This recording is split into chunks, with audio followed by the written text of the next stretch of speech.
Pay me, pay me, pay me my silver now. Pay me or go to jail. Pay me my silver now. Good morning, Bix Weir, Roota.com with your morning horn of Z's, your sip of chaga coffee. All right, lots going on. Later today, 3 o'clock Pacific time, I'll be discussing Grand Canyon Gold and Silver Eagle situation with SRS Rocco. He doesn't believe anything I say, so he doesn't believe a lot of people. So we'll be discussing facts, I guess. He wants just the facts. So it'll be interesting. It's at Palisades Gold Radio. Go to Palisades Radio, and Tom is going to be moderating the debate / discussion. We'll talk about anything. He doesn't believe in manipulation. He doesn't believe that there's massive amounts of gold in the Grand Canyon. He doesn't believe that the Silver Eagle shortage is anything out of the ordinary. So, yeah, SRS Rocco, maybe he's right. I'd love to hear his argument, but as far as I can see, he's not. So it'll be fun. It'll be a good discussion. Go check that out. I think it's going to be on Twitter. I think it's going to be done live. So if I get the link, I will send it out to all the Road to Roota members on the free email. Just go to roadtoroota.com, put in your name and your email address, and you'll be on the mailing list. All right, let's talk silver. Silver is stuck right at the 200-day moving average, meaning when you know they can put it anywhere they want, I would guess they'll slam it down again. I don't know. Truthfully, silver should be in the thousands of dollars, not the sub, what is it? Now it's 42% of its all-time high. It's just insane. And how much money have we spent and created since 1980? That should give you a hint about how manipulated silver is.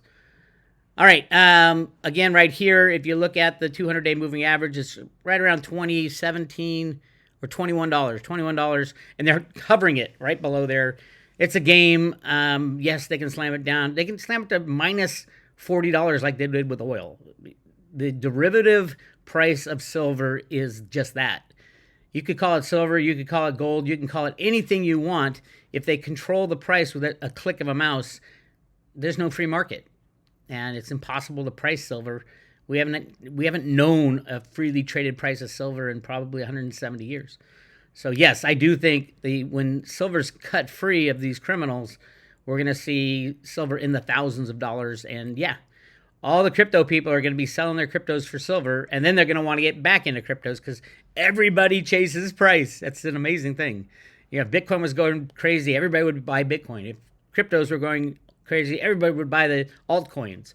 If gold and silver were going crazy, everybody would sell that and chase after gold and silver. So I think the next to run crazy, as in many, many, many times its current price, is silver. All right. Let's see. Where should we go with it? The Comex, where the price of silver is determined, they trade 300, 400 million ounces per day. It's turned into a two-man show. There's only two people playing in it right now. They've taken, I think it was 70% of all deliveries, and that's none other than J.P. Morgan and Bank of America, who we've been talking about for forever. And I think they're closing out this derivative game. We don't know what the back-end lease of the probably billion ounces worth of silver that B of A took on from J.P. Morgan right after J.P. Morgan got slapped on the wrist. But we do know that this is going to be one of the lowest first quarter delivery months ever for silver.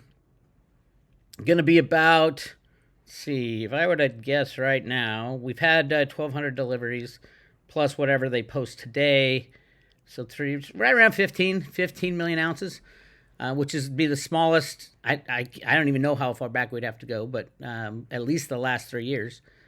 And let's see. Let's just see who's taking all these silver derivatives. I mean, it's the physical silver metal. 2,176 contracts have been delivered so far. That's about 10 and a half to 11 million ounces of silver. Very low, a tiny amount compared to what they usually do for each quarter. But the more important thing is, 2,176 contracts were total. Look who it is who's delivering it. JP Morgan, house account, 700. JP Morgan customer account, 765. They collude together, by the way. So that's 1465 just from JP Morgan. 1465 just from JP Morgan.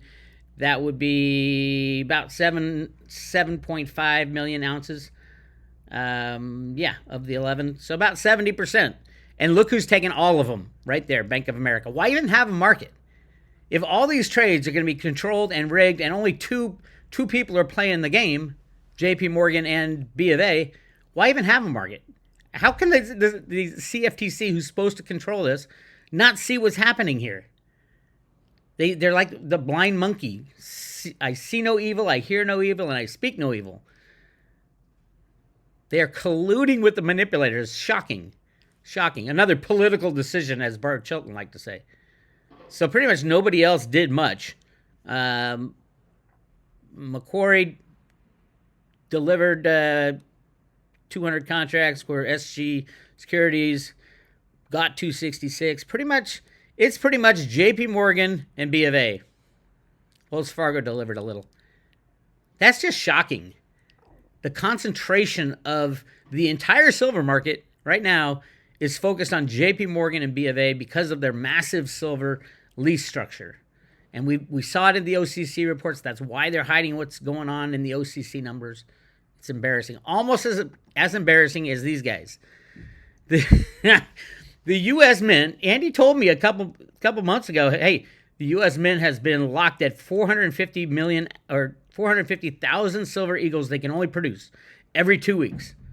And I'm like, okay, let's just check out and see if he's right. Look what the number is for February. 900,000. 450 every 2 weeks, 900,000. So they are locked in at 900,000 for the rest of the year. Ventris Gibson, the HR person who runs the U.S. Mint, is lying to the people. She said she expanded Silver Eagle production, and yet only 900,000 Silver Eagles were made. At least that's what they're selling to the public. Do I think that a lot of the JP Morgan silver ends up in the U.S. Mint? Absolutely. Absolutely. And they're gonna save it for the new system we got coming up. No doubt. That little notch, the little notch in the eagle, everybody should know what that is. There it is, the little notch. You can easily put a QR code there. Cliff was talking about a Braille type system to easily identify every single one of those silver and gold coins. The gold eagle has the notch as well. And it's a security notch is what they're calling it. Now, I could take a silver eagle and file a notch into it. That's not security. Unless they fill that with some kind of identifier, which they can, that notch is pretty much useless.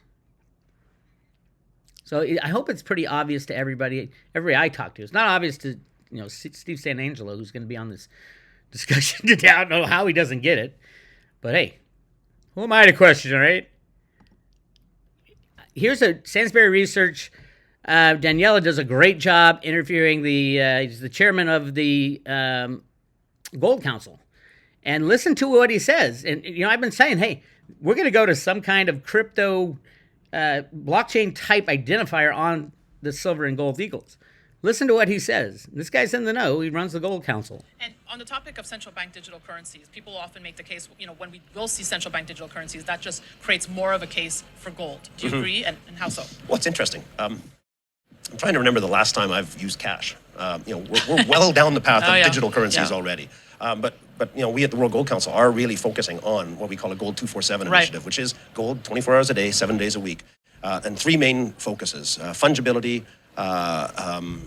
accessibility, improving the accessibility of gold, and trust, being able to build up provenance and trust and understanding the value behind it. And so we're working with the LBMA and with the vaulters and the banks, the bullion banks and the regulatory agencies to try and come up with a better way to trade gold, to own gold. And it's basically by digitalizing it, where you get to the point where gold itself doesn't actually move. It stays in one spot. It's fractionalized. It's fungible through blockchain. We can track it. We've already got a gold bar integrity program going on right now, where a large number of the members of the World Gold Council are tracking every bar that gets produced, gets entered into a big blockchain database and tracked, so you can have the provenance of knowing where your gold has come from, build up that forward. We kickstarted that program last year, and all of that is going to feed into a digitalized environment where gold will be traded in a digital wallet.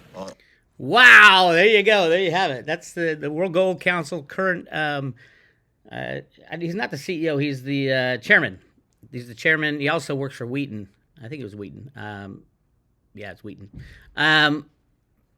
Okay, welcome to the Road to Roota, World Gold Council. It's just crazy. It's all happening. It is all happening. There's the notch on the gold eagle right there at the bottom. That's where the identifier goes. So easy to do. But the key is you need a blockchain that is immutable, means you can't change it, and it is open source. Everybody can see what's happening. You can't hide, lie, cheat, and steal. If that's the kind of CBDC that ultimately will get implemented, I got no problem with that. If we know what's going on and there's no way to mess with it, kind of like Bitcoin, yeah, that's a good thing. Now, can they track it? Well, that's what you got to fight with your government about. Can you track Bitcoin? You probably can. I mean, you can track it better than you could track cash. So yes, there is that element of, oh my God, they're going to track everything, even if it is gold. So yeah, I don't know. We're headed that way anyway. Now, everybody advocating for a gold standard probably doesn't understand what a gold standard is. I don't think the world has ever been on a gold standard, a real gold standard, where you use gold as money and the value isn't set. That's the key. The value is not set. But hey, it's a whole new world. When this is the first time in history there has been a global fiat monetary system, and it's the first time in history that a global fiat monetary system will fail. That means every currency in every country around the planet will fail. It was dumb to get into it. We were coerced by the bankers, and now they're trying to get their way out of it by saying, oh, we got to go back to gold and silver. Why? Because they own all the gold. They don't want silver. Remember, gold is almost 3 times its all-time high from 1980, and silver is 41% of its all-time high. That should be obvious to everybody. That manipulation of silver is so much more important than the manipulation of gold. So anyway, we'll be talking about that stuff at Palisades Radio on Twitter. I don't know if it's live or if it's going to be taped and then posted. So I will get back to you again. Go to roadtoroota.com, put your name and email address in, and we will send you information on when that is and every time we post anything. So go check that out. Go to roadtoroota.com. We are getting in the end game of this crazy con. Get your physical silver in your own possession. That's the best move. Some of the cryptos are going to do great. Some will be litigated out of existence. Probably, I mean, that's the future, though. Cryptos are the future, but the present, if you want to do well for yourself, get some physical gold in your own possession only. Obviously, if we go to a situation where the banks fail and they got to release gold and silver as money, no country is going to allow foreign ownership of their mines or anything. And most of the stock warehouses where they hold a lot of gold and silver will be nationalized. Whatever country it's in, it's going to say, oh, yep, this is ours, because the chaos will be so crazy. So get it in your own possession only. That's the road to Roota take. This is Bix Weir. I'll talk to you guys.